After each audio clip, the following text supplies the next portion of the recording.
Bueno, buenas tardes a todos, a todas y todas. Vamos a comenzar esta mesa que titulamos, esta mesa redonda, que tiene más el carácter de conversatorio que de exposición como tal, o de ponencias como tal, y que titulamos Los feminismos ante el giro autoritario. Le entregamos a cada una de las ponentes una pequeña provocación, que es un párrafo, digamos, escrito para poder intervenir en esta mesa. Se los voy a leer para que entendamos más o menos de qué se trata y luego vamos a ir interviniendo cada una de nosotras y a la vez presentándonos. Vamos a hacer una presentación también más libre de nosotros. Les leo entonces, los feminismos ante el giro autoritario. En su texto, Feminismo para desactivar la reacción, la española Clara Serra plantea que el exceso identitario de los feminismos nos pone ante el peligro de volver a que estos se conviertan en una causa particular que solo interpela a una parte de la sociedad. El contexto para esta hipótesis tiene al menos tres aristas. Pensar la masividad de los feminismos y su lugar en el espacio público en los últimos años, la vuelta de los autoritarismos a Europa y Latinoamérica a través de los movimientos neofascistas, y la amenaza identitaria que pone freno a la potencia emancipatoria de los feminismos. Dado el contexto, ¿cómo interpretamos la expresión identitaria de los feminismos? ¿Ha habido un giro punitivo propio del neoliberalismo que los ha afectado? ¿Qué lugar deben tener los diversos feminismos en la lucha contra el giro autoritario? ¿Cómo se ajustan o no los discursos históricos del feminismo a la amenaza de un masculinismo autoritario que busca frenar los avances en derechos y las formas de hacer políticas propias de un movimiento que critica las jerarquías y las brechas políticas bisexuales? Hechas estas preguntas, todas por cierto amplias y que podrían dar para muchísimas discusiones, es que damos inicio a esta mesa, en donde participamos Débora, Lelia, yo, y voy a partir yo con una pequeña provocación. Mi nombre es, Karen Glavich, soy candidata a doctora en filosofía, convención estética y teoría del arte, y mis ámbitos de estudio es la teoría feminista, por cierto, los estudios del giro afectivo y también, podría decir, en este último tiempo, sobre todo, también la memoria y los derechos humanos. El tema, creo que desde hace un tiempo, entre feministas, y creo ya haber compartido una mesa con Lelia en algún momento durante la pandemia, una mesa virtual, el tema del punitivismo y el tema de una suerte de como exacerbación de los punitivismos a propósito de la propia lengua neoliberal, haciéndose parte, digamos, de ciertas expresiones del movimiento feminista, es algo que creo que a varias personas nos interesa desde hace un rato, ¿no? Mi impresión es que esta discusión, digamos, esta preocupación tiene una encarnación material bastante concreta.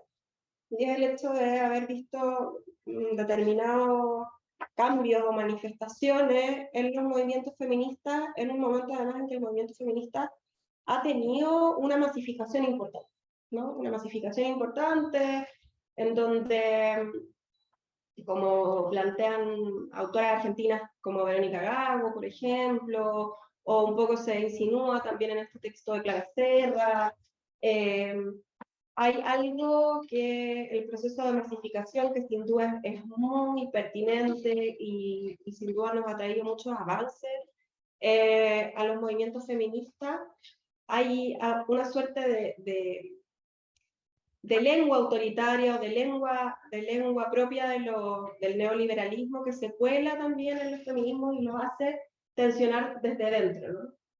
Desde dentro de un lado, tomando una posición muy parecida a algunos feminismos más liberales, que hacen un énfasis muy importante sobre el tema de la seguridad, por ejemplo, en la lengua securitaria, ¿no?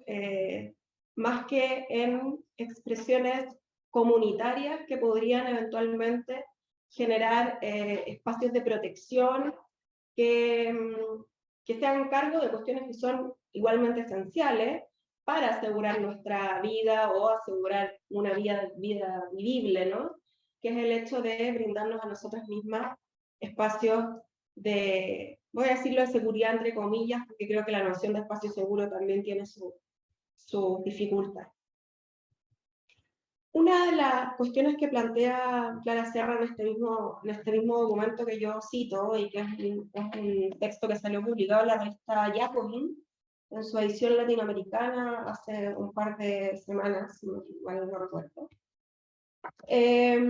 plantea una cuestión que también me parece central y que tiene que ver con el tema de los feminismos identitarios. Es decir, que desde hace un tiempo asistimos también a algo que no es nuevo dentro del feminismo, pero que tiene que ver con sus distintas expresiones, ¿no? Sus distintas expresiones en donde no necesariamente hay una voz unificada y única para llamarse a sí mismo feminista, ni tampoco para considerar quiénes son los sujetos del feminismo, que es una pregunta que vuelve y resurge cada cierto tiempo o que no terminamos nunca de resolver. Enhorabuena también, porque si no el feminismo termina de cerrarse sobre sí mismo como un movimiento identitario, con un sujeto reificado, ¿no? Pero ocurre también dentro de los movimientos feministas que nos empezamos a encontrar con algo así como una reificación del sujeto mujer, como,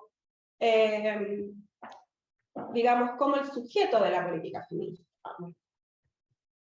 Con lo complejo que resulta a la hora de pensar que los movimientos feministas también hemos hecho el camino de avanzar hacia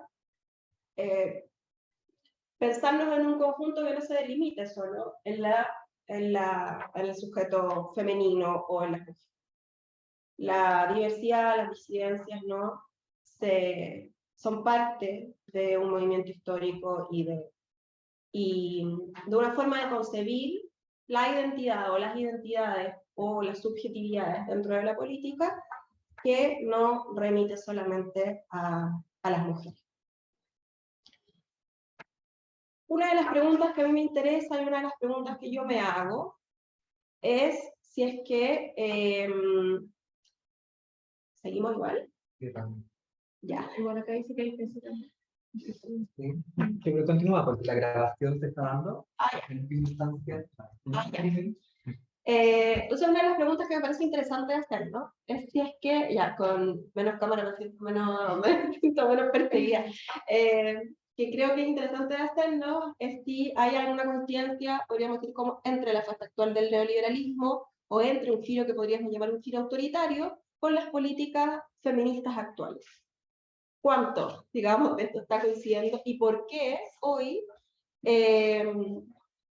o por qué desde hace unos años aparece como esta demanda identitaria nuevamente? Me es difícil no pensar que hay una coincidencia entre, podríamos decir, si pensamos en la región, pero también vale para Europa, ¿no? Y por cierto, para la emergencia del trumpismo en Estados Unidos, como un cierto ciclo de progresismo que termina en América Latina y con un auge nuevamente de las derechas, coincide con una alza del movimiento feminista por un lado, pero también de los discursos reaccionarios por otro. Entonces las feministas nos vemos particularmente amenazadas por discursos autoritarios, que están cada vez más instalados. Y cómo, por otro lado, el discurso de la seguridad se vuelve, hoy día vemos en un eje de la política de derecha. O sea, a la hora que prendamos la tele hoy, vamos a encontrar alguien demandando más seguridad, más policía, militares, y lo que sea. Una de las cuestiones que a mí me llamó mucho la atención durante este año, y creo que uno podría poner varios ejemplos, ¿no? Pero a propósito de la vuelta a la presencialidad, porque yo creo que también hay un hiato en el hecho de haber pasado 2 años, los cuales vimos una exposición de la propia vida y de la fragilidad de la vida, muy al descubierto, ¿no? En el que estábamos enfrentando un virus mortal, en el que retrocedemos muchísimo en presencia femenina en los espacios de trabajo, y en los que además creo tenemos un giro de retroceso que podríamos llamar hasta cultural, ¿no? A propósito de la pandemia. Y que la vuelta a la presencialidad nos vuelve a exponer, podríamos decir, al espacio público y a tener que tomar el transporte, caminar por las universidades, volver a encontrarnos con compañeros y compañeras, y eso viene además de, podríamos decir, el corte que se produjo en un momento también de muchísima efervescencia universitaria por el tema de los acosos, de los abusos, los protocolos que se hicieron en las universidades, una serie. Principio de este año, Barrio República, cuando nos encontramos ahora, estudiantes siendo acosadas en el metro, estudiantes viéndose expuestas a una serie de delitos, ¿no? Y estudiantes reconocidas en organizaciones feministas o a partir de organizaciones feministas universitarias también, digamos, esto lo digo porque lo escuché en un noticiero en ese momento, se ponen también en la posición de exigir mayor seguridad, y de exigir mayor seguridad sin, digamos, podríamos decir como una de las conciencias críticas que hemos tenido en el feminismo también, que es el feminismo más antipunitivo. El que no defendería algo así como una detención por sospecha, por ejemplo, o mayor seguridad sin pasar por el sedazo también de quiénes son los sujetos que terminan siendo destinatarios de esas mayores políticas de seguridad. Esto obviamente sin el ánimo de acusar, ¿no?, algún tipo de despolitización, sino que más bien de ver cómo también estamos subjetivados por ese mismo discurso que apunta hacia la seguridad como una cuestión de la cual ya no nos podemos dejar de hacer cargo, ¿no? Como si todas estuviéramos siempre expuestas y por lo tanto hay que generar condiciones de seguridad. Dios. Decía antes que me parecía que estas demandas de seguridad podían coincidir semánticamente, o podríamos pensar como en algunos significantes, digamos, que circulan al último tiempo, también a propósito de demandas feministas, como los espacios seguros, que durante un tiempo y durante movilizaciones, por ejemplo, si pensamos en el 2018, se convierten también en una demanda, o se convierten también en un modo táctico quizás de organización, en el que el espacio seguro es el espacio separatista, es el espacio sin varones, y los varones comprendidos además no solamente como quienes se reconocen a sí mismos como varones, sino que incluso disidencia o diversidad sexual. ¿Cuánto de nuestra demanda podríamos decir por, voy a decir, resguardar nuestra vida o generar condiciones de vida vivibles no se han transformado desde los feminismos en el último tiempo, a propósito de esta masificación de los feminismos y de que ya muchísimas más personas se reconocen a sí mismos como feministas, cómo no se traducen allí ciertas demandas, ¿no?, que terminan, podríamos decir, coincidiendo con la lengua neoliberal en su, digamos, vamos a decir, como expresión punitiva, ¿no?, y su expresión securitaria. Decía en un momento, y con esto voy a ir cerrando como para que hagamos rotar la palabra, si es que acaso no hay coincidencia también en ello, en una demanda excesivamente identitaria de los feminismos, es decir, muy anclada en el significante mujer, o muy anclada en la correspondencia de las mujeres con un cuerpo específico, que no logra ver como igual, o que no logra, podríamos decir, como en palabras de Butler, ver, ¿no?, la vulnerabilidad o sentirse interpelada por la vulnerabilidad de otros grupos, ¿no?, de otras comunidades que también se ven amenazadas, podríamos decir, por una serie de violencias de distinto tipo que parecen reducir, ¿no?, el lugar de lo femenino como lo único frágil, o el lugar de las mujeres como el único espacio. Y eso por el momento. Muchas gracias. Sí, por favor. Bueno, mi nombre es Lelia Troncoso, soy psicóloga social de formación y me dedico también al área de los estudios feministas hace ya bastante tiempo y particularmente a perspectivas feministas interseccionales, anticoloniales, queer y en general como a tratar de entender las distintas corrientes de pensamiento feminista que coexisten, cómo impactan en términos también teóricos, metodológicos, pedagógicos, epistemológicos, algo que me interesa en particular. Las reflexiones que tengo hoy día van a dialogar con lo que propone Karen, y también las voy a situar en relación a lo que es mi proyecto Fontesit en proceso, que tiene que ver con un análisis de memorias de activismo feminista reciente en Chile, el periodo 2010-2020.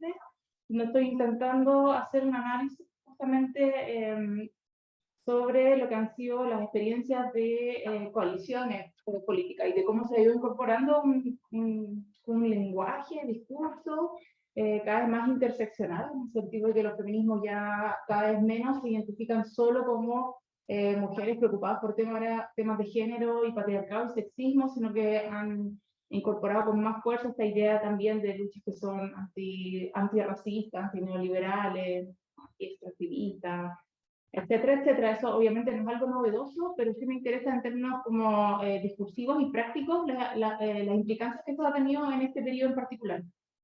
Y eso ha implicado también un interés por descentrar y descentralizar un poco memorias de los feminismos recientes, pensando que efectivamente a partir de 2018 hemos vivido un fenómeno, yo se lo entiendo un poco como una marea verde, pero también porque lo tapa todo y lo higieniza todo, ¿no? Voy a entonces, a partir de ese trabajo y de lo que ha estado siendo nuestras discusiones, nuestras inspiraciones, tratar de darme una pequeña vuelta sobre algunos debates que me parecen interesantes y claves en relación con la provocación que nos hizo Karen.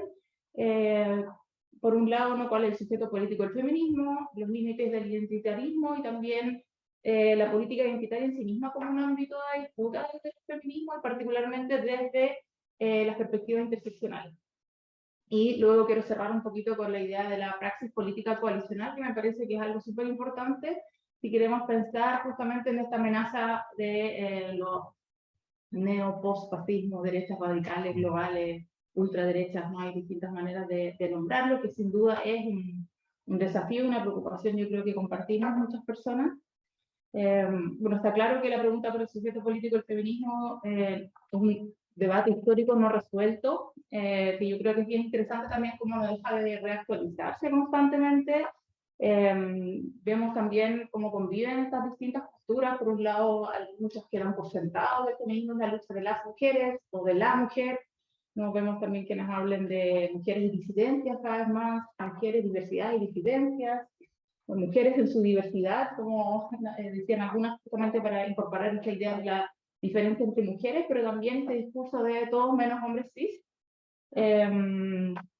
Y al mismo tiempo, una otra posición con la cual yo me identifico más, que tiene que ver con considerar más bien inadecuado limitar las posibilidades de hacerse parte de las movilizaciones y luchas feministas, donde por lo tanto se piensa, ¿no?, más bien esta idea de que no hay un sujeto político que preexiste, digamos, a las luchas feministas, sino que es algo que más bien se va rearticulando en distintos contextos y que deberíamos más bien pensarlo desde una apertura en la cual todas las personas deberían tener la posibilidad de poder luchar o unirse, digamos, hacerse parte si es que se identifican con estos principios, con estos valores, ¿no?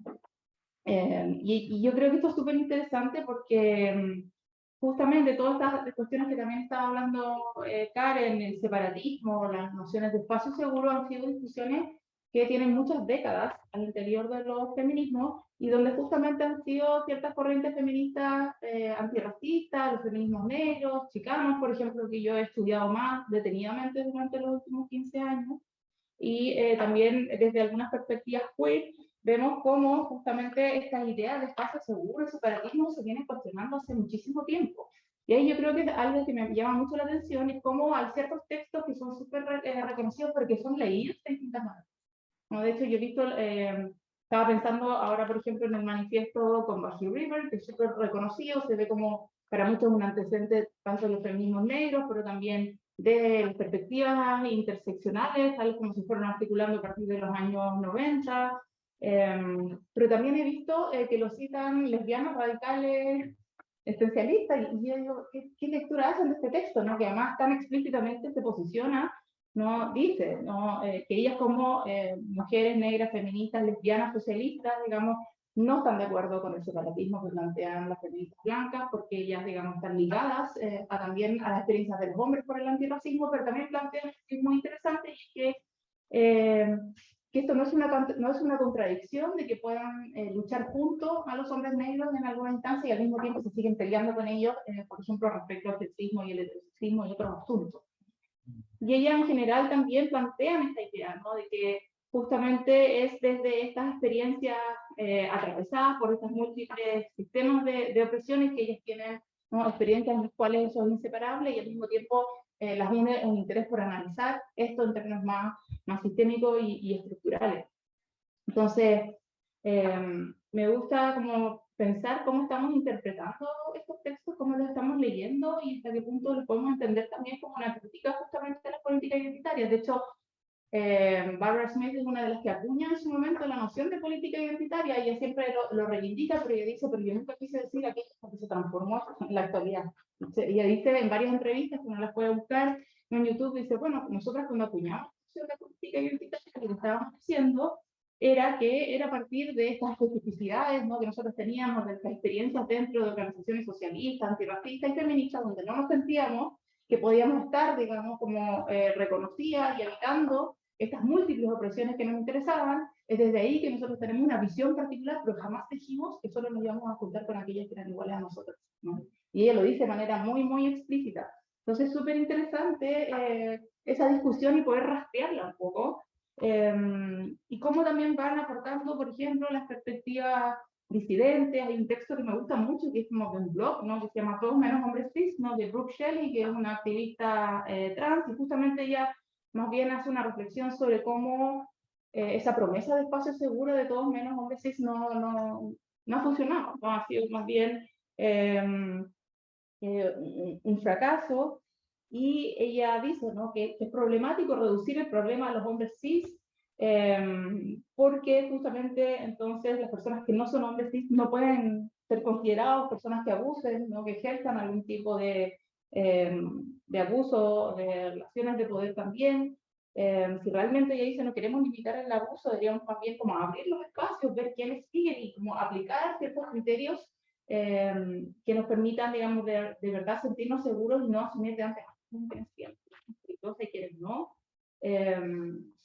Y dan, bueno, muchos ejemplos muy interesantes que justamente permiten ir problematizando esta idea, entonces, identitaria, esencialista, que se sigue reproduciendo en estos discursos que supuestamente no son identitarios ni esencialistas. Entonces, también eso yo creo que es interesante porque creo que eso es algo que está muy instalado. De hecho, he visto acá algunos llamados que son muy explícitos respecto a quiénes son estos hombres cis, ¿no?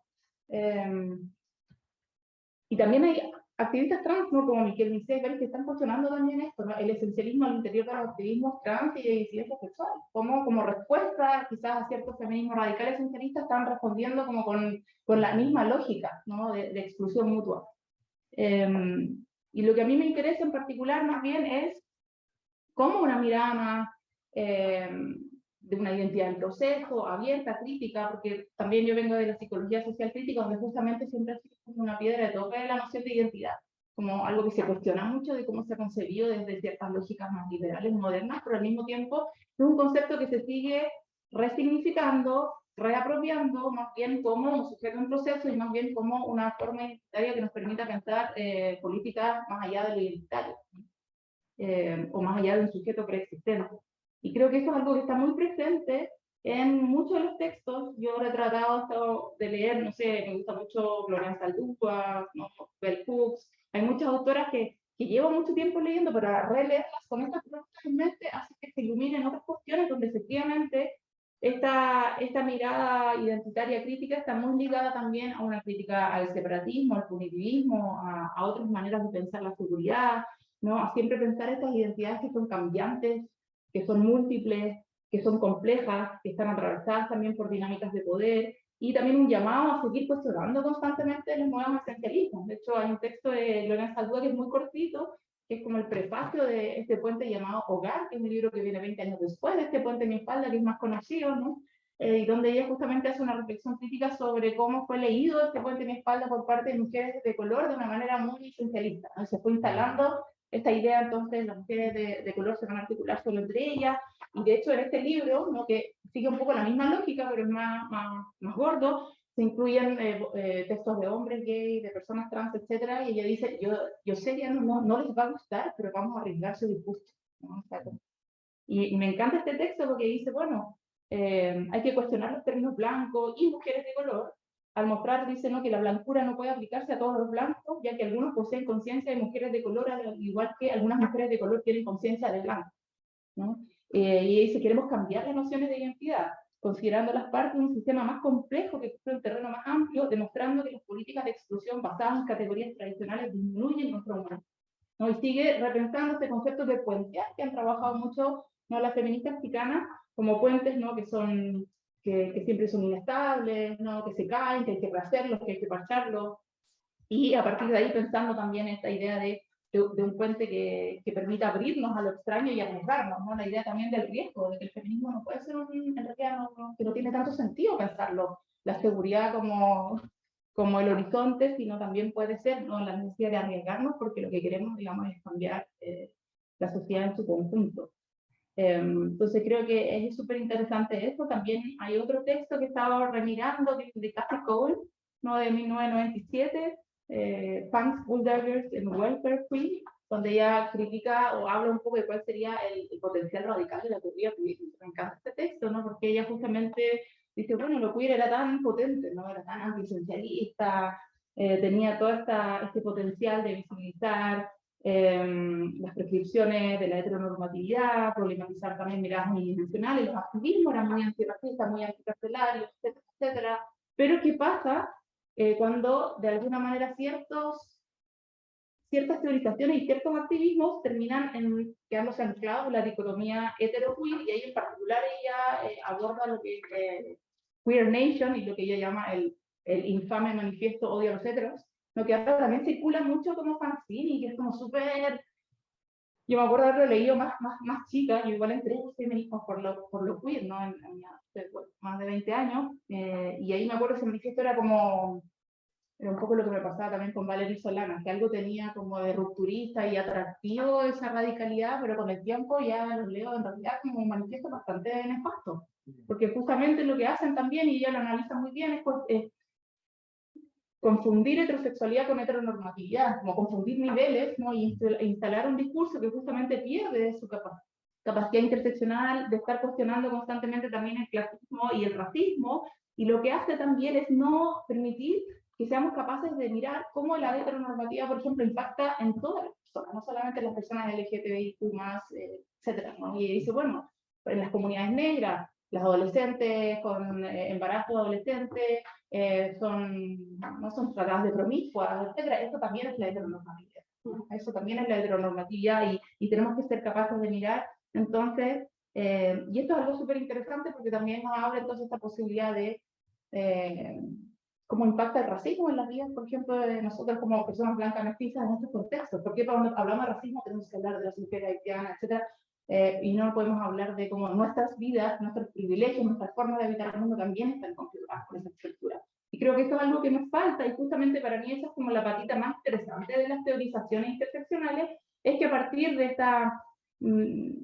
esta teoría, ¿no? Que además no empieza cuando se acuña el concepto, ¿no? Tiene una historia mucho más larga, hay distintas genealogías críticas que buscan, digamos, mirar cómo empieza este tipo de mirada crítica desde de experiencias de mujeres racializadas en particular, pero que después logran instalarse también con cierto respeto, podríamos decir, académico, y eso es muy valorado por algunas feministas. Hay una genealogía de la interseccionalidad que me gusta mucho, que hace Patricia Hill Collins, donde ella dice, bueno, hay cierta molestia con que siempre sea Crenshaw la que se nombra, y como que eso es el inicio, y eso claramente no es así, pero ella dice, bueno, pero hay algo acá también, porque a los feminismos les ha costado mucho ser valorados como saber y como teoría.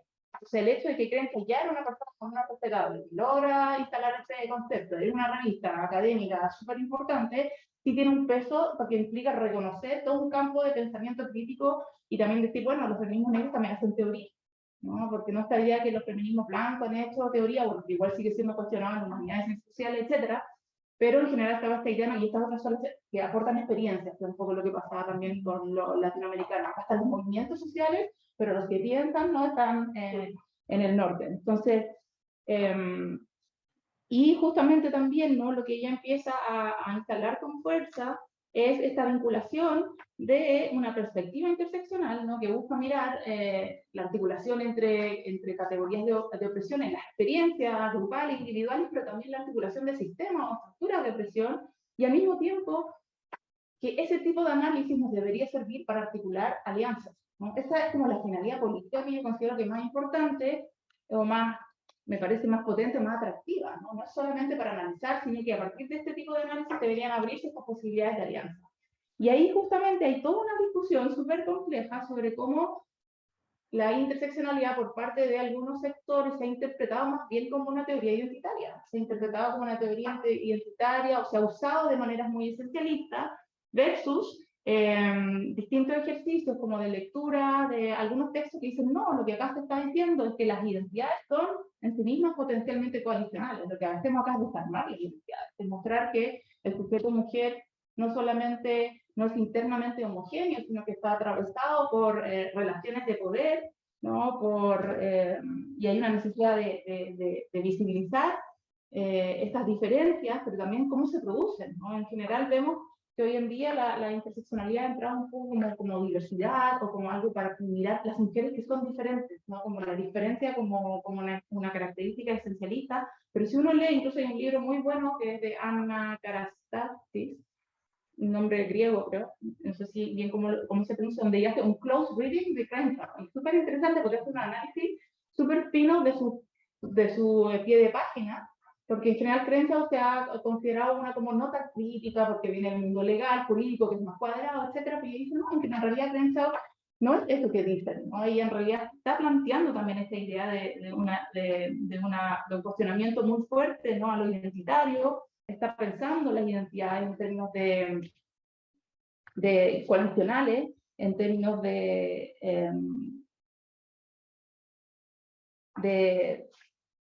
plantear, digamos, la importancia de abrir esta posibilidad, entonces, de generar alianzas entre distintos tipos de sujetos y luchas, y reconocer justamente la interconexión, la interdependencia, abrir posibilidades para las solidaridades. Y ella hay un análisis bien interesante justamente sobre cómo en realidad la interseccionalidad podría darnos un vocabulario para que podamos tener estos como diálogos incómodos que serían necesarios para poder construir estas coaliciones, ¿no? Y eso implica entonces reconocer, ¿no? Que la interseccionalidad no está fijando identidades, pero con más categorías más específicas, sino más bien leerla en términos de apertura, ¿no? Apertura, no solamente mirar cómo distintos grupos se pueden unir en términos a ciertas luchas, sino que también cómo nuestras luchas deberían devenir interdependientes. Y, por ejemplo, ¿no? Tengo compañeros que están haciendo trabajo activo sobre el tema de los feminismos afrodescendientes en Chile, y claro, lo que hablábamos desde una mirada incluso de memoria coalicional, un concepto que estoy tratando de elaborar también en el fondo, ¿sí? Sería que eso no sería solamente anexar esta experiencia a los feminismos, sino que debería implicar repensar todo lo que entendemos por feminismo en nuestra historia, nuestra genealogía, desde un presente que es distinto, ¿no? Yo creo que ahí justamente también el trabajo de Lugones, ¿no? Ella ahora se tradujo un libro que también tiene ya más como 20 años, ¿no? El de Peregrinaje, donde ella también piensa justamente sobre cómo nuestras luchas y resistencias devienen interdependientes, que no se trata solamente de hacer alianzas para optimizar recursos, sino para reconocernos mutuamente en esta interconexión, que tiene mucho que ver también, yo creo, con ciertas nociones que trabaja Butler, pero que uno lo va rastreando dentro de los feminismos negros y chicanos, tienen una muy larga trayectoria y tienen varios análisis que son muy finos, porque algunos son más filosóficos teóricos y otros son más vinculados a prácticas, a experiencias concretas. articulación y fracasos también, que me encuentro súper interesante. Hay varios análisis que tienen que ver con estos fracasos.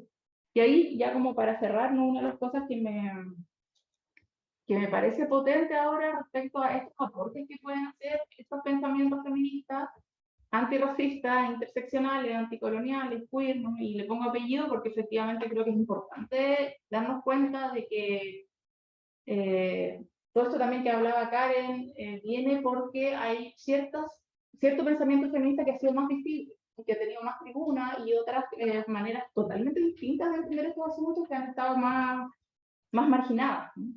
Y en ese sentido, pensando que la derecha global en este momento sí está siendo capaz de articularse, están haciendo alianzas locales, han logrado articular que se unan católicos con evangélicos, con musulmanes, con distintos países, hacer alianzas con partidos políticos, a pesar de que se dicen apolíticos. O sea, hay todo un fenómeno global frente al cual nosotros quizás no estamos logrando articularnos de la misma manera, ¿no? Esto es algo que no estoy 100% segura de que así sea, ¿no? Pero hay algunos textos que me hacen sentido pensar que sí, somos capaces como de reunirnos todos, por ejemplo, en estallidos, pero hasta qué punto realmente en esos pasos estamos logrando tener esas conversaciones incómodas, poder entender de qué manera esas distintas luchas están interconectadas y devienen, ¿no?, interdependientes.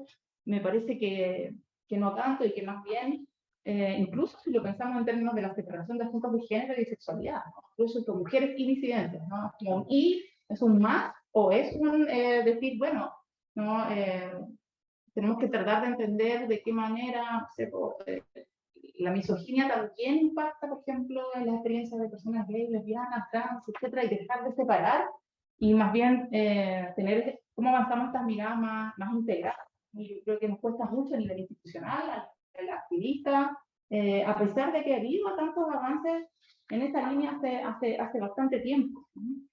Y también creo, y esto es algo que he estado viendo un poco en algunas de las entrevistas que hemos estado haciendo, ¿no?, que tuvo como un aceleramiento también de declarar muchas cosas. Y por ejemplo, Sara Ahmed habla de los compromisos no performativos, y lo ha analizado en relación a políticas públicas de educación, pero también tiene algunos textos donde lo analiza respecto a cuando las feministas se empiezan a declarar antifascistas, ¿no? Y como que me declaré listo, entonces nunca tenemos que tener la discusión de lo que implica ser antifascista todos los días, ¿no? Y también asumir que todas estas luchas contra el sexismo y el racismo son luchas que no se acaban nunca, son luchas contra nosotras mismas, en todos los espacios, y son incómodas, y que nunca deberíamos como posicionarnos por fuera, por encima de estas luchas. Y eso es justamente algo que he visto, ¿no?, mucho ahora en personas que he entrevistado y que han participado de espacios de articulación de lucha, y que después eso se termina fracturando, justamente porque se sienten, ¿no?, que hay tokenismo, que hay como instrumentalización,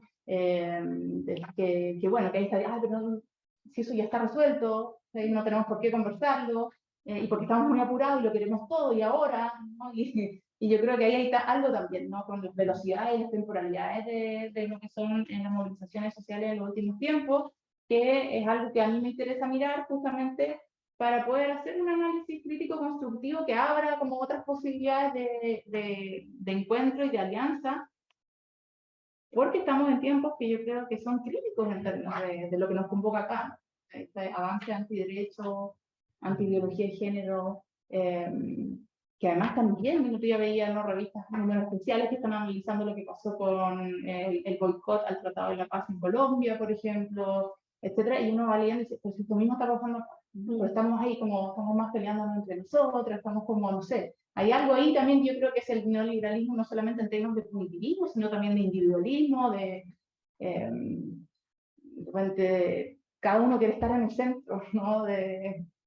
Queremos instalar rostros más que espacios de encuentro. O sea, hay varias cosas que a mí por lo menos me preocupan, y que también han hecho que no he vivido de manera tan eufórica el feminismo desde el 2018. ¿No? Es como que yo siento que durante mucho tiempo anhelaba, y cuando llegó ese momento, pucha, ha sido complejo en muchos sentidos, ¿no? Porque, bueno, porque es difícil, y porque hay muchas cosas que se renuevan.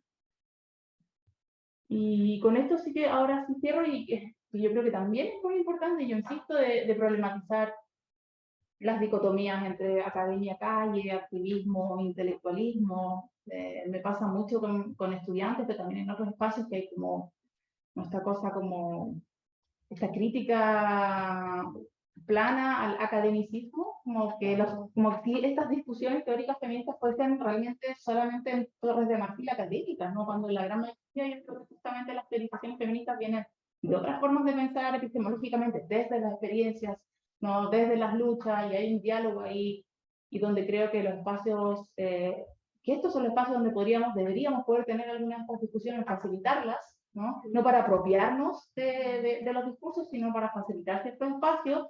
Y no sé, el rechazo también a muchos estudiantes. Yo tuvimos un encuentro con estudiantes y todos hablaban, que no se salía de las calles, que nos falta territorio. Y dice, bueno, y este espacio lo tenemos totalmente abandonado. También, que no estamos habitando, no estamos teniendo los debates apasionados, transdisciplinarios que podríamos tener, pensando que tampoco la mayoría de las personas en estos espacios solamente habitan esos espacios. Y tenemos, no sé, yo estoy en trabajo social, tenemos cada vez más estudiantes también en territorio, digamos, más vulnerable. La universidad se ha abierto, no del todo, pero bastante más, digamos, a diversidades de clases, sexogenéricas, etcétera, y no estamos aprovechando lo que esos espacios podrían realmente aportar. Entonces, eso, no sé si más o menos se puede dar cuenta de las vueltas que quería dar, pero eso es lo que quería decir. Sí. Bueno, a continuación digo yo. Mi nombre es Débora Fernández, soy candidata a doctora del doctorado en cuya sala, ¿no?, estamos utilizando ahora, es el doctorado en teoría crítica y sociedad actual de la Universidad Andrés Bello. También soy coordinadora de área género y sexualidades trans del Centro de Estudios de Realidad Social, la ONG, y asimismo soy miembro de la Comisión de Comunicación de la Red de los Feministas. Es más, la primera escena de invitación de las dos mesas que articulé con focalización feminista y transfeminista, que se realizaron a la misma hora, quizás la segunda y esta fue la primera, la realicé en la asamblea de socios de la red de filósofos.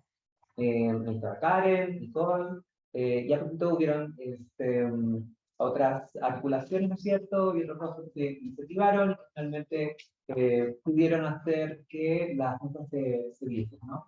Así que yo sumamente agradecida no solamente del espacio universitario que está concebido por una involucración activista con el lugar de la producción de conocimiento, que ya es un lugar problemático desde la mirada de la experiencia transidentitaria, sino también de la posibilidad de plantear estos temas junto a compañeras, colegas intelectuales que han podido ahondar precisamente en las distintas aristas, las distintas aporías que están entrelazadas en la comprensión, ¿no es cierto?, de la problemática de la igualdad, la problemática de la justicia social, la problemática de la injusticia epistémica que se padece siendo mujer género, siendo persona trans, ¿no?, con asterisco en su generalidad. Entonces, súper agradecida del espacio estatal. También mencionar que en primera instancia, tal como aparece en el programa, la persona que va a estar triangulando en la escena dialógica del conversatorio sería la profesora Alejandra Castillo. Ella por motivos de mayor no pudo asistir, así que yo estoy en reemplazo, digamos, si hay al menos dos cositas en términos macro que quisiera poder emplazar. Por un lado, traje una diapositiva que voy a utilizar porque la próxima semana me toca exponer el coloquio de Texas, donde exponemos todos los candidatos a doctores, pero también los estudiantes y intelectuales invitados. Y bueno, se trata de un doctorado súper interseccional, así que está la apertura de sentido para pensar la teoría crítica desde la intelectualidad izquierda, por cierto, y plantearlo bajo la arista de las problemáticas que cada uno está construyendo. Aquí mencionar, a propósito del punto que acabo ya de enlazar, es la dificultad que tiene la población trans estudiante de poder acceder a espacios de posgrado, ¿ya? Una, por las inmensas dificultades biopsicosociales que padece la población trans, mayores índices de suicidalidad en adolescencia, niveles de lógicas expulsivas a temprana edad que son altísimas. La Comisión Interamericana de Derechos Humanos una y otra vez ha marcado, ha acentuado la gravedad de la vulnerabilidad que vive la población trans en particular, y esto por supuesto tiene consecuencias en el acceso al derecho a la educación, así como al derecho a la justicia, al derecho a la vivienda y cuestiones básicas, pero a la hora de pensar la experiencia de personas trans en la universidad, por supuesto, menos índices de finalización de carrera, mayores problemáticas internas, ¿cierto?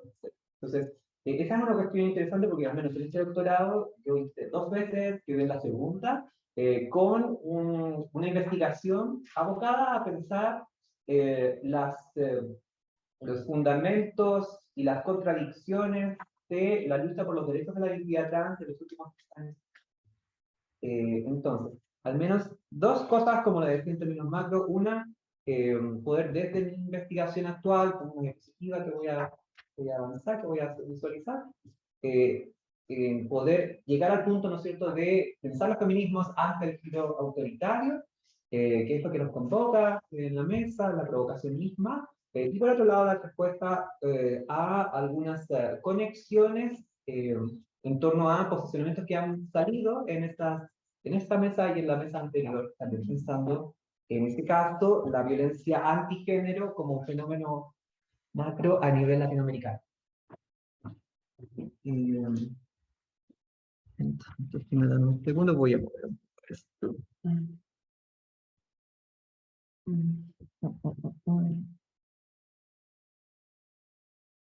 Entre tanto, les comento que vamos a compartir pantalla.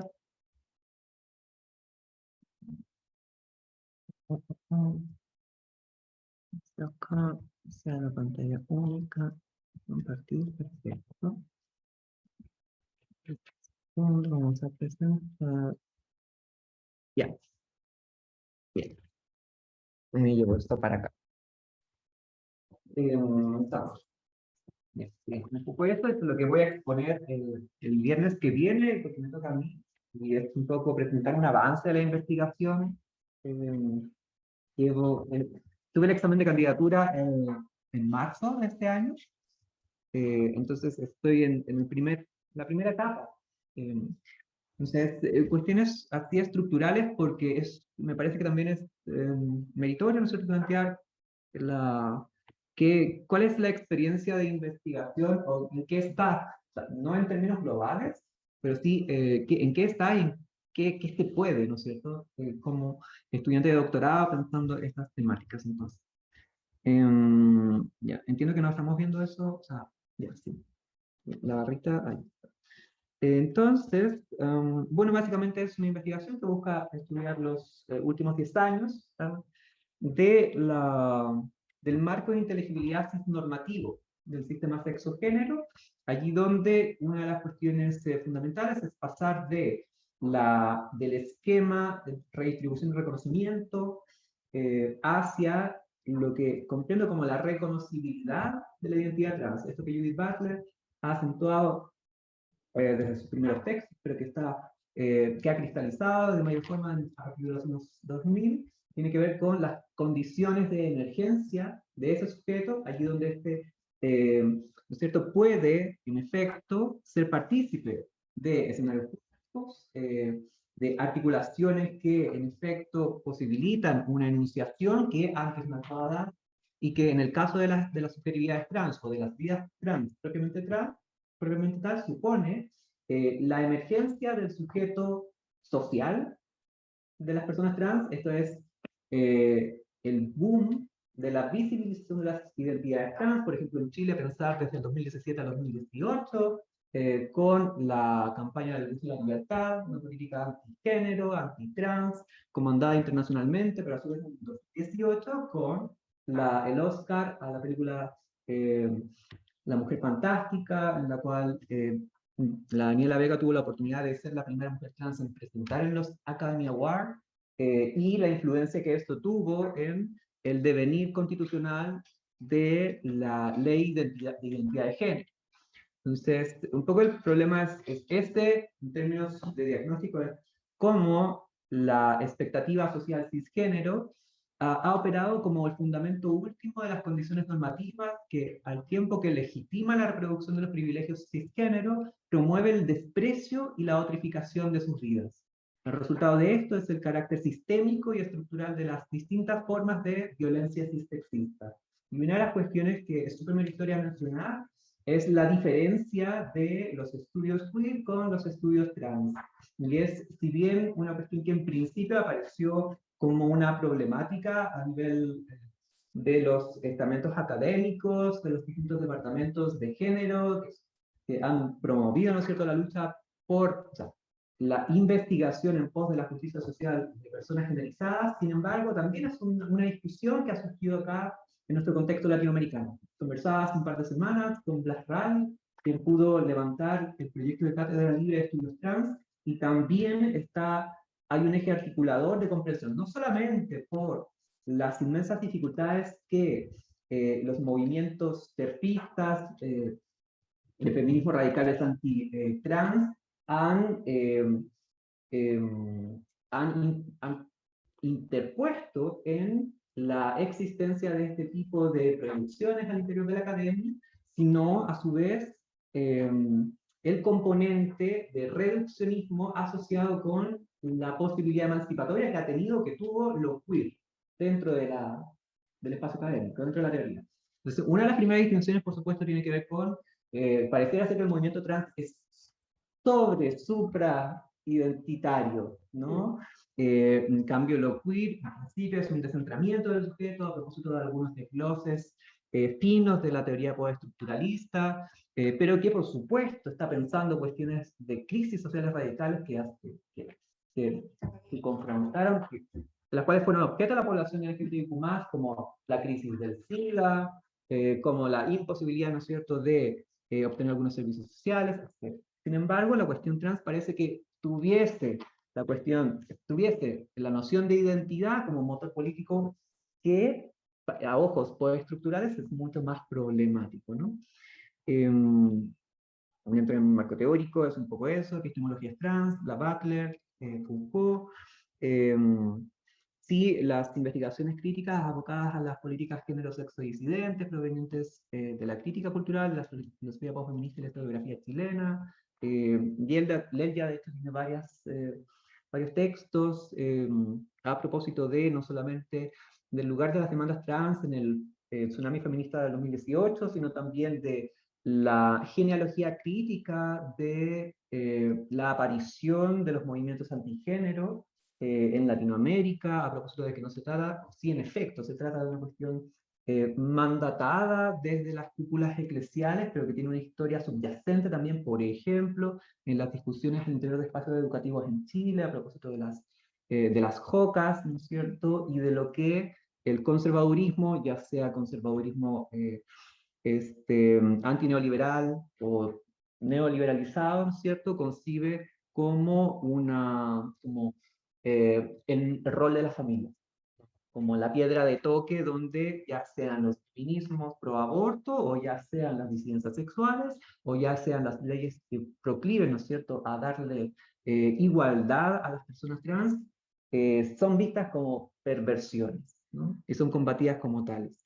Esos son mis objetivos específicos, entre ellos una cuestión que ayer aparecía, tiene que ver con, sí, el poner en duda el carácter esquemático, si se puede decir de esa manera, o nuclear que tiene para la teoría política feminista la idea de, o el concepto fuerte de sujeto político. ¿Cuál es el sujeto político feminista? Es una eterna discusión, ¿no es cierto? Por ejemplo, la posición de la Nico Darat era ponerlo en cuestión, desplazar un tanto y pensar más bien las prácticas, ¿no? En razón de las alianzas, en efecto, de las coaliciones y las articulaciones potenciales que están allí, a propósito de la teoría crítica, su lugar, pero también del lugar de la universidad, allí donde está ya no puede más, o cuando piensa su afuera interior. Bueno, yo pienso entonces la cuestión de intento, quiero direccionarme sobre la cuestión de las actorías políticas y agenciamientos, ¿no? A propósito de movimientos epistémicos más ligados a Deleuze-Foucault. Entonces, no pensar la cuestión del deseo, que es algo que me quedó afuera en la investigación como proyecto, sino más bien la cuestión de las normas, el género y el lugar de la identidad que tienen en las luchas por los derechos trans.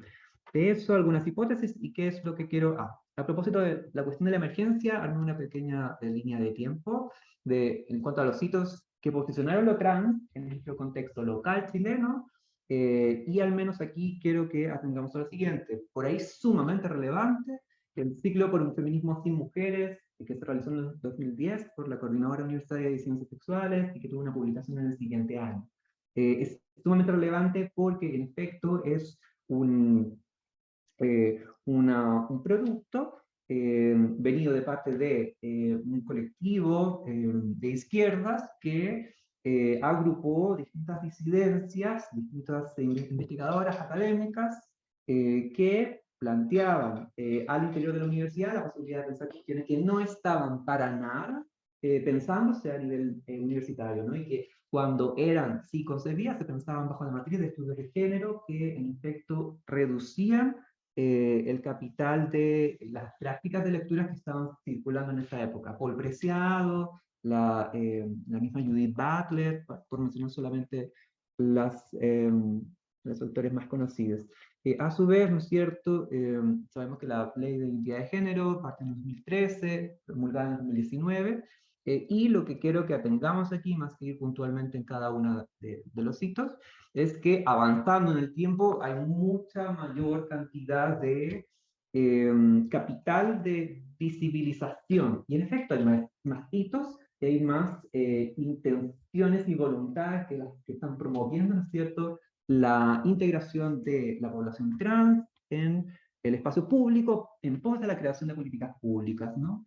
Y entonces, por supuesto, una cuestión súper relevante es la creación de la organización OTD, Organizando Transdiversidades, en el 2015, quien desde ahí ha realizado distintas campañas, pero entre ellas una de las más importantes, a propósito de, estamos en octubre, el Octubre Trans, que es una campaña que en principio comenzó en España a propósito de la Stop Trans Pathologization, por ahí por el 2008, y que en efecto ha tenido como consecuencia la transversalización de la demanda de la normativa de ley de identidad de género, ¿no? Y entre ellas, bueno, muchos reportajes, aparición, ¿no es cierto?, en televisión pública, en los matinales, digamos, no solamente por la existencia o el aparecer de la primera escuelita de identidad de personas trans, ¿no es cierto?, en Latinoamérica, como es la Maranta Gómez, la Fundación Selena, entre otras, la problemática comunicacional, ¿no es cierto?, de las infancias trans a nivel político, etc. Entonces, durante los últimos años hay una mayor cantidad, ¿no es cierto?, de circulación de contenidos y temáticas y aparición de nuevas identidades. Por ahí en mi...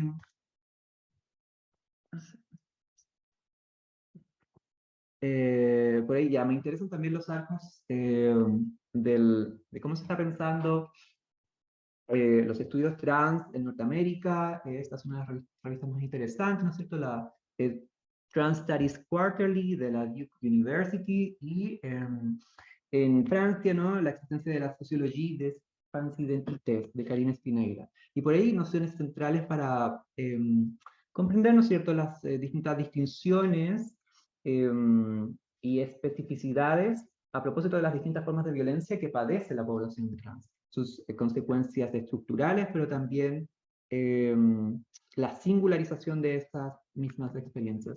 Esto me lo salto y yo quiero ir nada más a los puntos a los cuales quiero llegar. Y por un lado,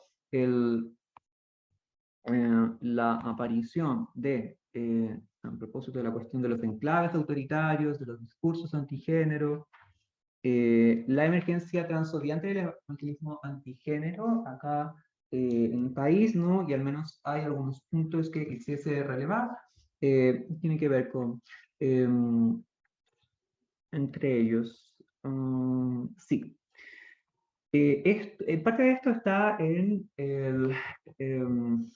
lo que uno de los informes publicados por el profesor Jaime Barriento a propósito de, o más bien en el contexto del Observatorio de Género y Política Latinoamericano ha podido desarrollar. Y ahí nos dice, parte importante del movimiento antigénero en Chile se armó y articuló desde los años 90. aunque bajo perfil, ¿no es cierto?, en el contexto de las discusiones que se han dado en la escuela y en colegios.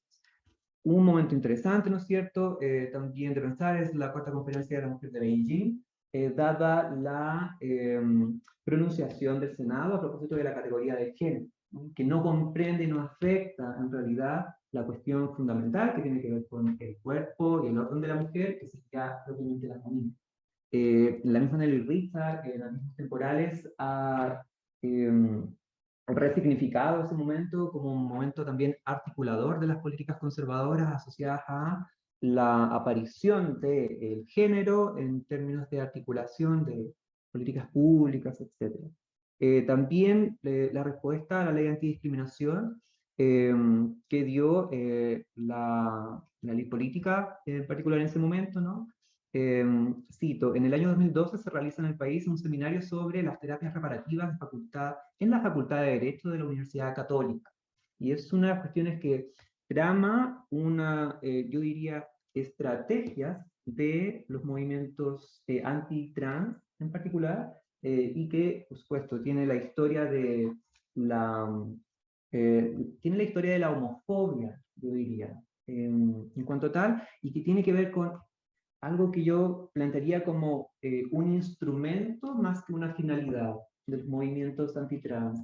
Esto es, cómo concebir el lugar de las terapias reparatorias, esto es, el supuesto de que la transexualidad, el transgenerismo, la posibilidad de autodeterminar tu género según tu propio deseo, sea concebido como una patología, como una perversión, como algo antinatura. Y eventualmente esto puede ser revertido vía terapias de distinta índole, en las cuales participan equipos médicos, tipo endocrinólogos, sexólogos y psiquiatras ante todo. Me parece que ese es más que una finalidad, es un instrumento por parte de los movimientos autoritarios, masculinistas, heteronormativos, ¿no es cierto?, cisgeneristas, que hacen de la sexualidad y de la diversidad sexogenérica un rol antagónico para posicionar, ¿no es cierto?, su agenda. Entre ellos también, ¿no es cierto?, el uso extensivo masivo de discursos sobre la ideología de género, ya mencioné la aparición del bus de la libertad, y entre ellos, bueno, el bus de la libertad estuvo liderado por Marcelo Aranda y por el Observatorio Legislativo Cristiano. Cuando una va a los análisis respectivos, ¿no es cierto?, de quienes financian estas campañas, aparecen distintos actores, ¿no? Entre ellos, la campaña en cuestión tuvo el apoyo de la Population Research Institute, la cual es una de las organizaciones que ha impulsado el lobby internacional de entidades católicas y evangélicas conservadoras, que presiona para debilitar la Organización de Estados Americanos y la Corte Interamericana de Derechos Humanos. ¿Cuál es su objetivo? Impedir que dicten resoluciones para que los gobiernos y parlamentos americanos legislen a favor de lo que han tildado como ideología de género. Entonces, bien, ya al menos ha circulado muchas veces, ¿no es cierto?, que es la Citizen Go la que financió a la Fundación Hazte Oír, ultracatólica de España, quienes en efecto impulsaron la campaña del Bus de la Libertad, pero sin embargo aquí conseguimos que hay un arco internacional mucho más amplio. Por ahí sumamente relevante el lugar de José Antonio Kast en las políticas anti-trans, ante todo el rol que tuvo en el Congreso del Hemisférico de Parlamentarios en el 2017, en la Declaración de México, puesto que no es solamente una especie de pronunciación de principios, sino que es una articulación política internacional que simpatiza con los neofascismos, ¿no? Ya sea Bolsonaro o ya sea Trump en su momento.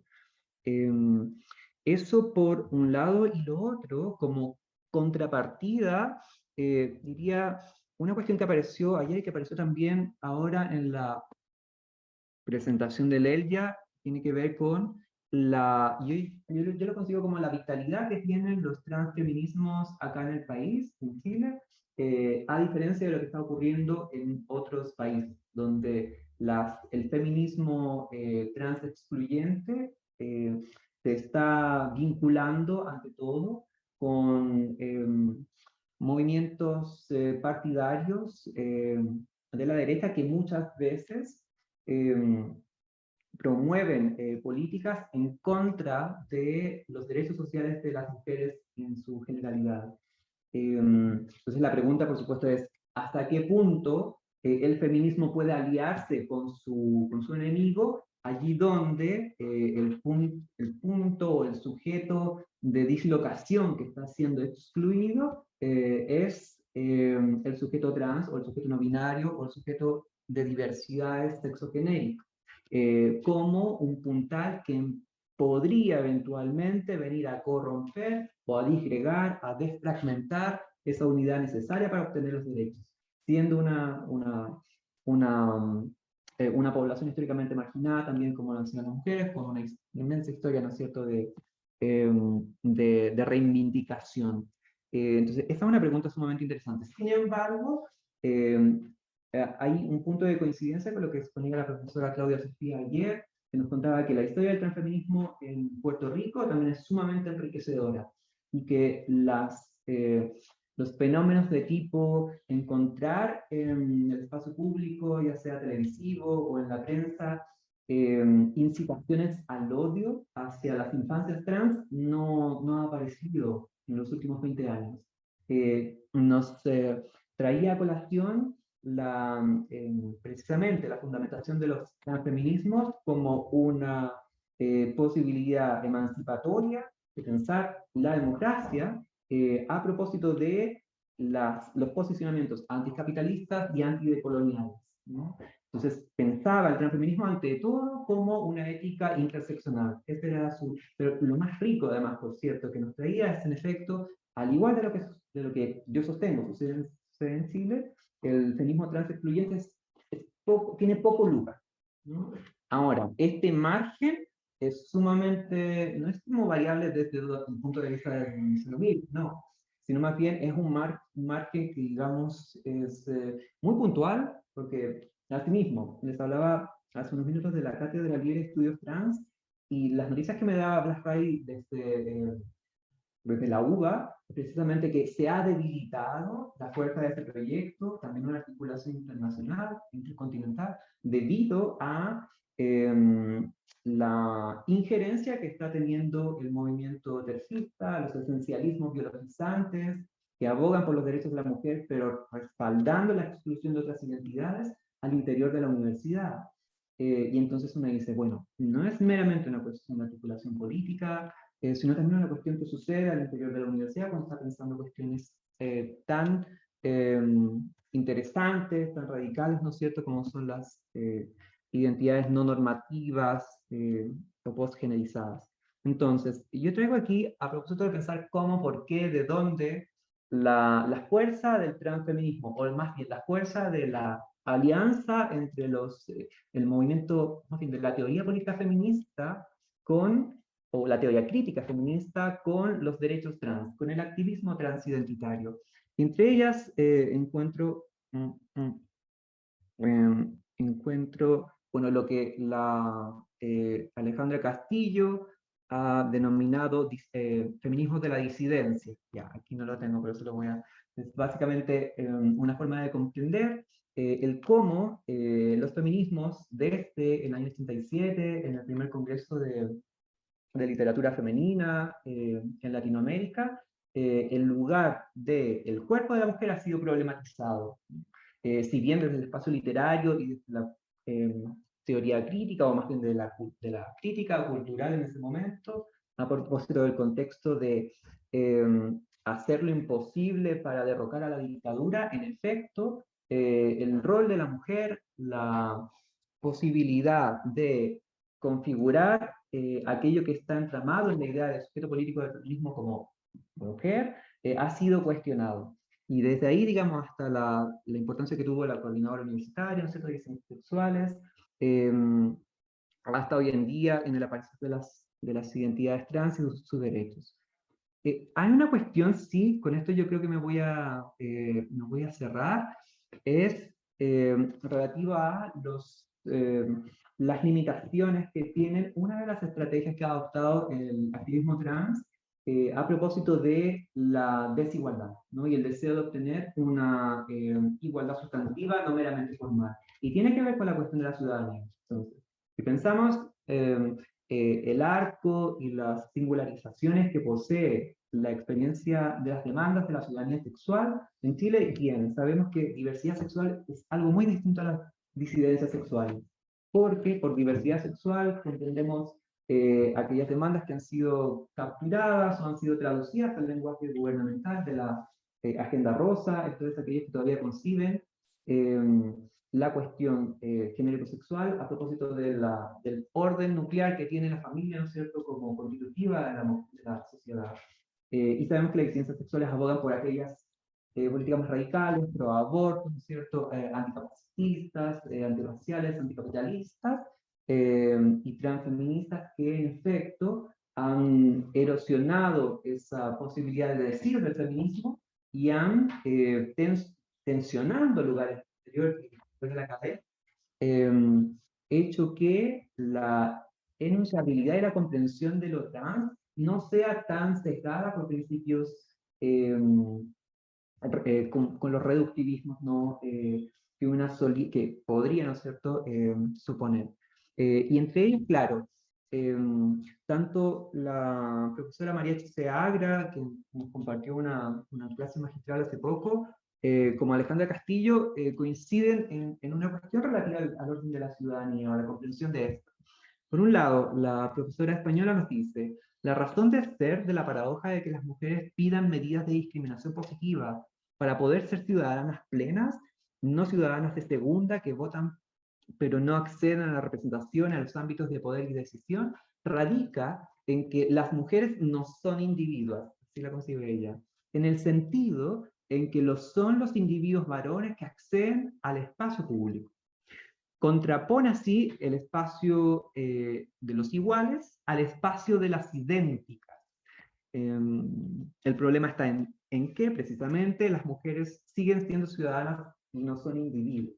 Bien, ahí está haciendo una lectura de Cecilia Amorós, particularmente. Me parece sumamente relevante esta distinción entre el espacio de los iguales y el espacio de las idénticas. ¿No? En qué medida pareciera haber, en términos sumamente de brocha gruesa, ¿no es cierto?, de decir que cómo es que pareciera ser que la posibilidad de acceso a la igualdad sustantiva de parte de sujetos históricamente excluidos, como las mujeres, como las identidades trans, está condicionada no solo por la lengua normativa del derecho, sino por la necesidad de pasar por esta conversión de lo disidente a la idea de igualdad.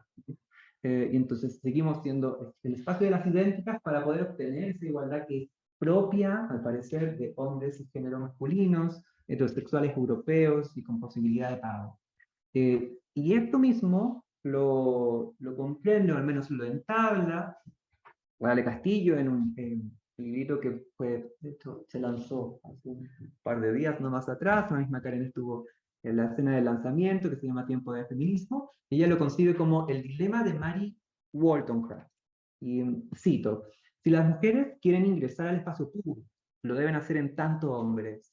Si exigen ingresar al espacio de la política en tanto mujeres, es exigir lo imposible, puesto que la política se constituye a partir de la exclusión de las mujeres y lo que ellas representan.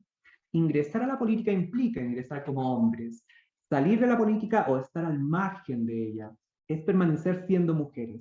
Aquí una trampa en el dilema en que nos presenta Carol Payton, porque es una lectura a propósito de lo que ella está planteando, ¿cierto?, como contrato sexual, es una trampa esencialista, ¿no? Entonces, como la cuestión del espacio de las idénticas y de la trampa esencialista parece ser un configurador que subyace a el posicionamiento de los feminismos radicales transexcluyentes, ¿no? Y la pregunta es, ¿cómo no pensar darse más tiempo para en distintos espacios, ¿no es cierto?, sea asamblearios, sea de las luchas constitucionales, sea de espacios académicos, pensar otro tipo de imaginación para que esa no sea la única vía de obtención de la igualdad sustantiva.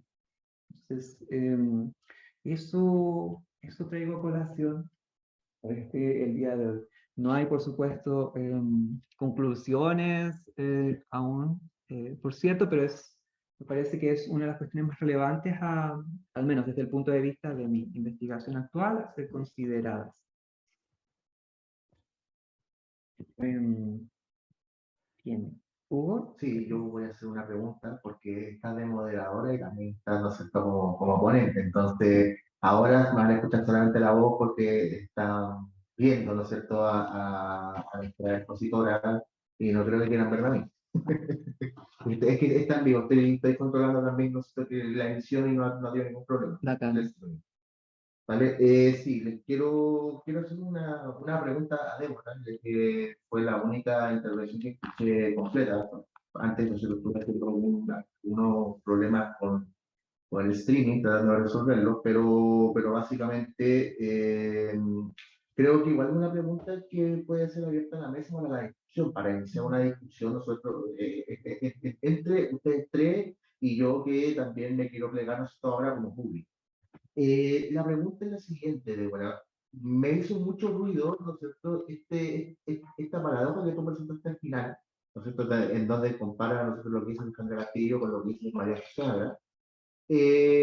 A propósito, ¿no es cierto?, de que la política está tan masculinizada, si podemos ocupar esa palabra, que la generación de espacios de igualdad entre las mujeres o entre mujeres trans, por ejemplo, o entre diversidades sexuales en general, porque básicamente tú bien lo dijiste, hay un paradigma, el hombre, ¿no es cierto?, cisgénero, europeo, con una capacidad de pago, por así decirlo, que tiene capacidad económica. Entonces, bajo esa perspectiva, si la política está construida a partir de ese paradigma, ¿tú crees que en este caso será, y por eso es una pregunta abierta a la mesa, para abrir sobre la discusión, ¿será necesario realmente replantearse la política desde una perspectiva para salir, por así decirlo, de este sujeto político que por lo demás es el que el liberalismo ha idealizado, ¿no es cierto?, desde Kant? Kant, en un texto que es muy agradable de leer de Adriana Caballero, que se llama Inclinaciones, ¿no es cierto?, hace esta gran sentencia cuando dice que Kant odiaba a los niños. Comienza el texto, Inclinaciones comienza de esta forma. ¿Por qué? Porque ella señala básicamente que las inclinaciones va en contra de la rectitud, ¿no es cierto?, que buscaba, por así decirlo, una noción moral o una ética desde la perspectiva de Kant, básicamente, ¿no es cierto?, que los niños sienten inclinaciones, pero el hombre racional debe ser libre, debe ser individual y debe pensar por sí mismo, cosa que los niños no pueden hacer. Entonces, será necesario replantearse la política a propósito de este abandono de la noción de sujeto político, y también de la población de la discusión que tuvimos ayer con Nicole y que tuvimos con la profesora Claudia Garrigue. Entonces, les dejo la pregunta abierta, pero sobre todo a Débora, porque lo sacó a colación, pero ¿qué opinan ustedes? ¿Será necesario de alguna forma para poder replantearse lo político, replantearse también de alguna forma la necesidad de generar un espacio de igualdad de la forma como lo señala la profesora María Choseagra, que no sean individuos, que las mujeres no generen su propio grupo de igualdad y que a partir de ahí intenten realizar política, toda vez que la política parecía estar preconfigurada hacia lo masculino? Eso. Sí, es sumamente interesante las interrogaciones que nos traes. Un punto de entrada que me parece pertinente es, a propósito del mismo libro de Inclinaciones, sí, es la crítica a la rectitud. ¿No? Y ahí una cuestión que se enlaza precisamente con el lugar de la oblicuidad, de la porosidad que ha tenido para no solamente la teoría queer norteamericana, sino para el agenciamiento de las disidencias sexuales en Chile, ¿no? Desde los primeros diálogos con Beto Preciado en el 2004 hasta, digamos, hoy en día, donde uno puede apercibir una especie de capital cultural queer que ha trascendido esos pequeños grupos, ¿no es cierto?, que hicieron aparecer las problemáticas de la intraducibilidad de lo queer latinoamericano en referencia sesgos aún decoloniales de lo queer anglosajón. Y tiene que ver, ¿cierto?, con por supuesto, un posicionamiento de clase, un poder hacer distinto de la universidad para agenciar otras demandas que no están ni por cerca del orden hegemónico, pero que se plantean, por cierto, desde una crítica fuerte a la concepción de la democracia de los acuerdos, que es la manera en la cual se ha articulado el orden político, al menos en Chile, desde la postdictadura en adelante. Y entonces la cuestión, una diría, en términos sumamente generales y más ligados quizá al lenguaje de Chantal Mouffe y Laclau, ¿no es cierto?, de disenso versus consenso. Si lo pensamos bajo el mismo esquema, sería la crítica a la rectitud, por supuesto, está dada por la posibilidad de pensar esa oblicuidad que hace otra cosa, tanto del cuerpo en su experiencia, como de la identidad en su potencial de capitalización política, ya sea instrumental o ya sea como un eje de movilización de luchas por los derechos sociales de poblaciones históricamente marginadas. Me parece que esa es una manera de decir, por supuesto, no solamente la mera aparición de la población trans ha puesto en cuestión la democracia tal como la conocíamos, es un debate insoslayable a nivel global y a nivel nacional, sino también el hecho de que las disidencias sexuales han pensado la cuestión del orden de lo político desde aristas mucho más riesgosas, ¿no?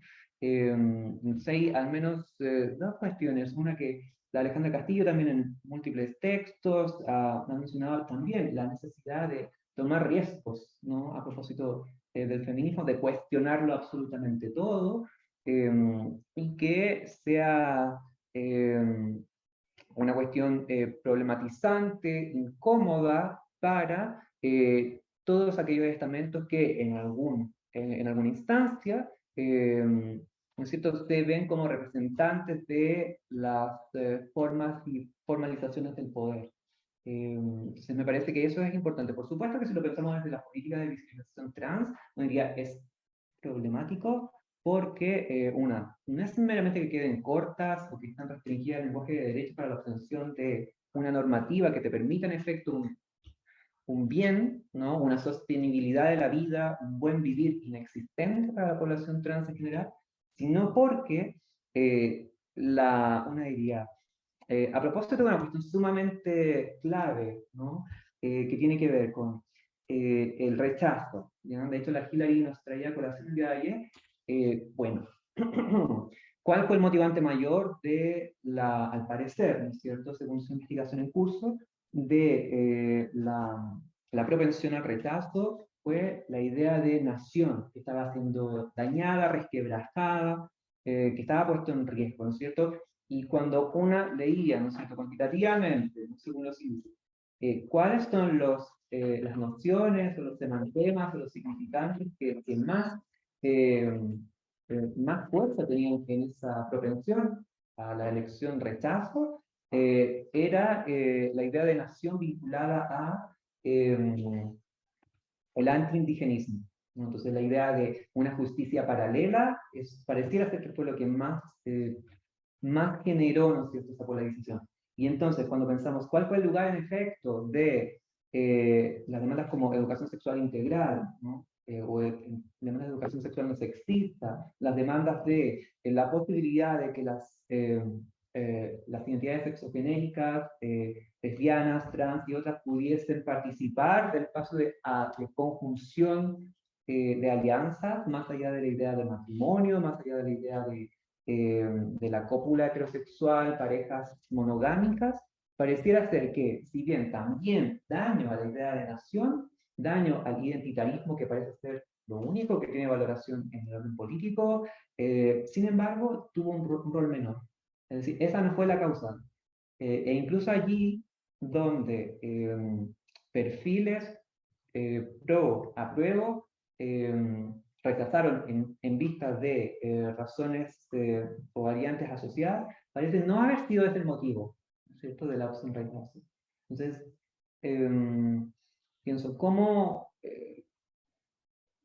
pensar, ¿no es cierto?, en lugar de los feminismos ante el giro autoritario, a propósito de de las tácticas y estrategias que tienen los distintos movimientos que hacen del feminismo, ya sea al interior de él, representándolo, un lugar de nuevas exclusiones, ¿no? O de recapitulación de exclusiones que ya estaban allí. Yo tengo que irme en 5 minutos, entonces voy a aprovechar de intervenir quizás con algunas ideas y preguntas que van a quedar un poco rebotando, ¿no? Porque, bueno, uno, porque son preguntas que quizás son complejas y que no son respondibles en una mesa, pero porque escuchando las dos presentaciones, escuchando las dos intervenciones, y a propósito también de la pregunta de Hugo, como primera cosa, pienso en que si acaso cuando hablamos de sujeto político, cuando hablamos de la política, no estamos hablando de distintas dimensiones. Y en distintas dimensiones en las cuales podríamos pensar que debiéramos actuar con tácticas diferentes, ¿no? O sea, no solo desplazar el sujeto de la política, quizás, sino que pensar en que a veces es necesario desplazarlo y otras veces es necesario firmarlo. Yo siento que, bueno, que la palabra identidad siempre es una palabra compleja y hay una línea, podríamos decir, filosófica entre identidad y sujeto, por cierto, pero me parece que en ciertos lugares de la política y en ciertos lugares institucionales sobre todo, es muy difícil plantear una discusión, más no imposible, podría ser una tarea, digamos, a ponerse, ¿no? Que no esté planteada en términos de sujetos reivindicando cosas, ¿no? Sujetos reivindicando cosas y por ende quizás también afirmando bien. Tiendo a creer que hay ciertas discusiones que podemos dar en espacios como este o como el espacio académico, que también comparto con Lelia, que es un espacio que está muy abandonado. Es decir, podríamos pensar también este momento como una suerte de abandono también de ciertos lugares en donde también hacíamos política y en donde esa distinción entre activismo y intelectualidad podía ser también una discusión interesante y algo importante como a recuperar, que también está dotado y podríamos pensar por qué, digamos, ¿no? Hacer la pregunta de cómo y cómo recuperarlo. Pero tiendo a creer que hay como una suerte también de movimiento reflujo en el que ciertas cuestiones como a propósito de los estallidos que también nombraba Lelia, no terminan de articularse y al no terminar de articularse o al no tener al menos una mediana articulación, terminan dispersos y enmarcados, digamos, como o en políticas más de nicho, bueno, necesariamente identitarias, sino que en una falta de discusión quizás que marca también la falta de articulación. Me parece súper interesante esta idea de lo coalicional en términos de que lo pienso en varios niveles, ¿no? Por un lado, como en la discusión que podemos dar más como en los espacios feministas de discusión, y otro que sí me parece y que me sigue pareciendo siempre muy necesario, que es el de la disputa afirmativa. Y cómo dar, y esta es una pregunta importante a propósito de la pregunta por el sujeto y a propósito de la pregunta por las identidades, luchas por la igualdad sustantiva, por la ciudadanía sexual, que no terminen encapsulando demasiado estas identidades, generando como una exclusión nueva, ¿no?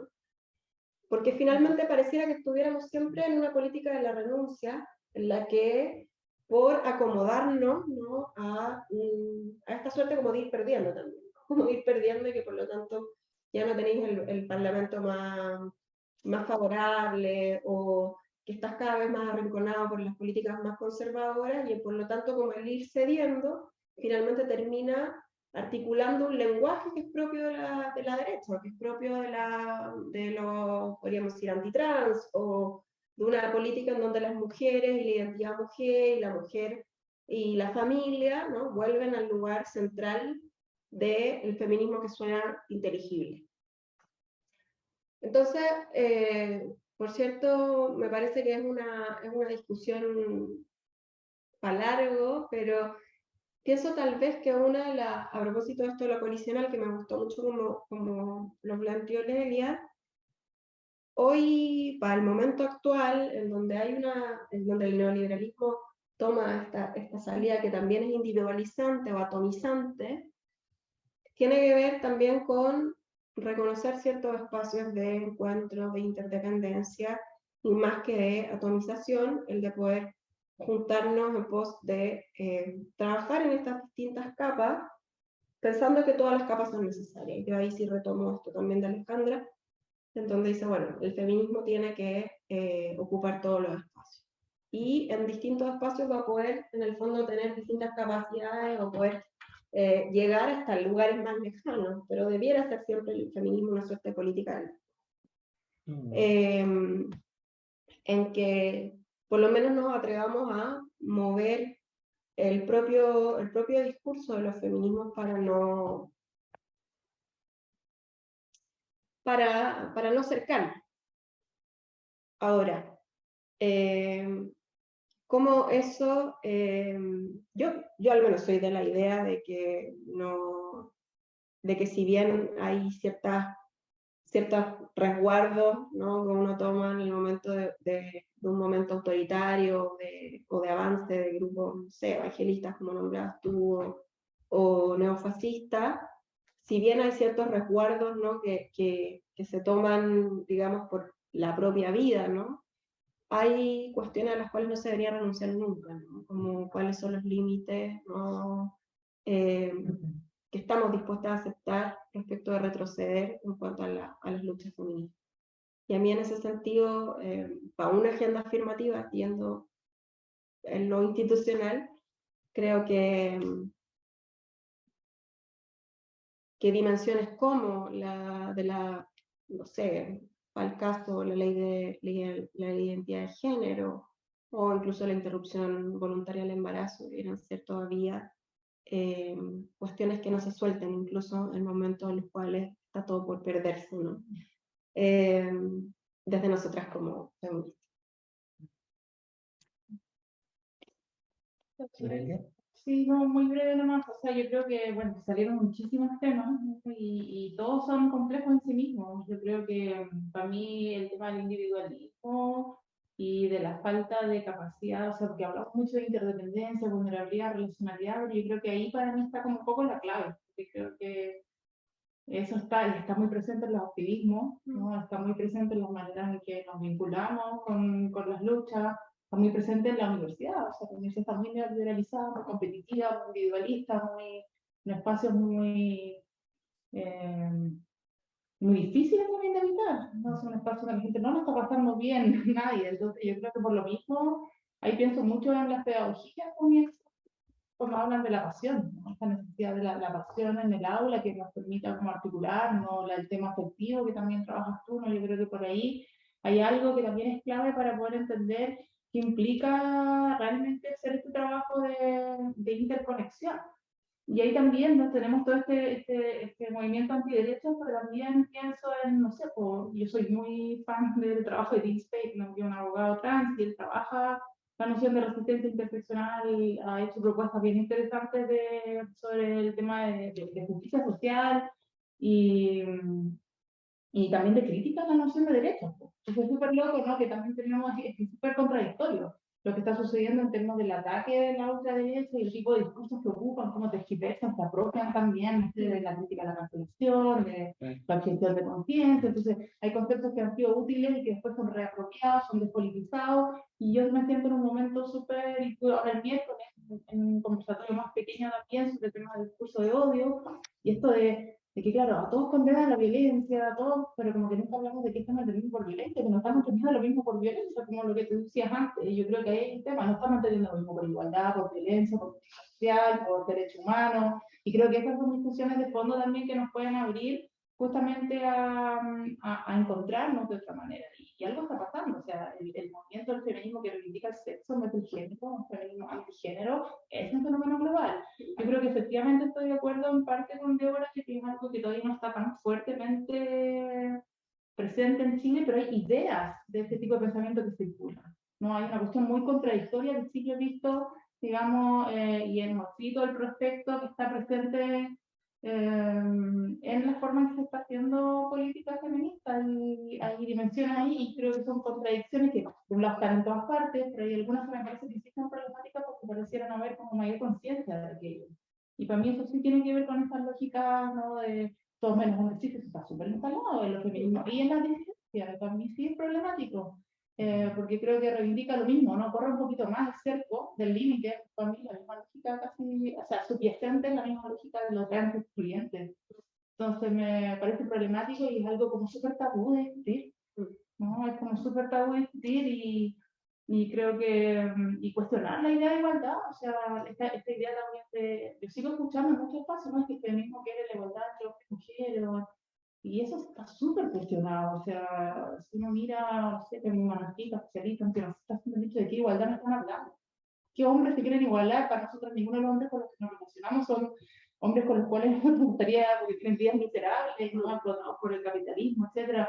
Entonces justo ahora también tuve una clase esta semana sobre cómo está conceptualizada la violencia de género desde distintas formas de pensamiento feminista, ¿no? Y eso también es importante tenerlo en cuenta. Entonces creo que nada, que es complejo. Creo que la manera que, por ejemplo, Dean Spade piensa la política trans para mí es muy potente porque justamente no la piensa identitariamente. Él está usando, está haciendo análisis interseccional de violencias institucionales a partir de experiencias trans, pero lo que él propone también tiene esa apertura, es útil para todo tipo de análisis, por ejemplo, de políticas públicas, es profundamente anticarcelario, antirracista, dialoga de manera muy interesante con los feminismos y con una idea también de justicia social amplia, inclusiva.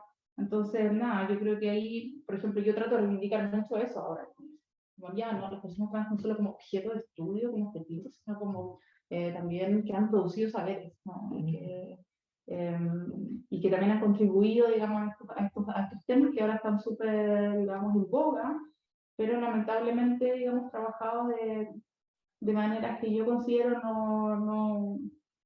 no dialogan quizás con el potencial que este sí podría tener. Hay mucha crítica también de las decoloniales a la interseccionalidad, cosas ahí que yo no estoy de acuerdo. Creo que hablan de un tipo de interseccionalidad que para mí no es la interseccionalidad tampoco, o, bueno, son discusiones que tenemos que tener porque están al debe, yo creo. Y que sí nos pueden entregar herramientas para esto que es como el gran tema, ¿no? Cómo articularnos desde el reconocimiento de las diferencias y las relaciones de poder, desde realmente un reconocimiento de la interdependencia, cómo hacer frente a este neoliberalismo que lo tenemos súper interiorizado, queremos lo que en todas las formas en las cuales a veces nos cuesta dialogar, ¿no? Estamos como preocupados más bien de escuchar a nosotros mismos hablar. A mí me pasa eso, que yo creo que en muchas mesas también, justamente ahora, vamos a cerrar, pero logramos realmente debatir hasta qué punto, porque hay algo que es muy difícil y yo veo que se reproduce en todos los espacios, en, no sé, asambleas, etcétera. Como cada persona habla, ¿no? Y trata de que el resto esté de acuerdo, pero estoy realmente yo escuchando, por ejemplo, diciendo, oye, quizás esto que va a decir esta otra persona va a hacer que yo cambie de parecer.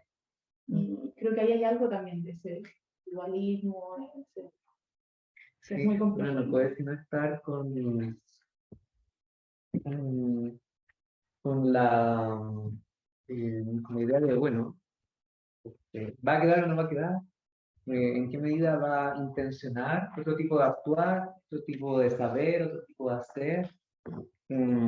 Y optar allí, digamos, como para decirlo con otro lenguaje, con con una manera distinta de concebir lo indecidible. Entonces, me parece que esa podría ser una manera de concebir esta cuestión, a pesar de, o sea, tratando de afirmar ese lugar como de negatividad que tiene el sujeto productor de conocimiento, el sujeto neoliberal, el sujeto empresariado de sí mismo. Sí, claro, hay que poder hacer algo positivo de cada uno de los microespacios, por supuesto, de las microrelaciones que surgen en el cotidiano, en todo el orden, pero también de esa cosa tan sospechable, ¿no? Que es el compartimos, pero realmente no es una cuestión de unificamos un horizonte común, eso no es la pregunta, lo sabemos. Es más bien, hacemos de estos microposicionamientos, de este compartije, ¿no es cierto? Una consolidación de algo un poquito más inhóspito, a su vez, pero que posibilite una política de alteración, una forma de congregar el disenso de los feminismos, digamos, en algo más constructivo y afirmativo. Sí, pues, no entiendo. Les agradezco. Muchas gracias. Compañeras, perdón, ir corriendo y esto hay que repetirlo en el espacio, en otros espacios también, o ver qué espacio nos tomamos. Chao. Vamos. Hagamos así. Chao a todos quienes van a visualizar y han visualizado la mesa de término de la jornada del día de hoy.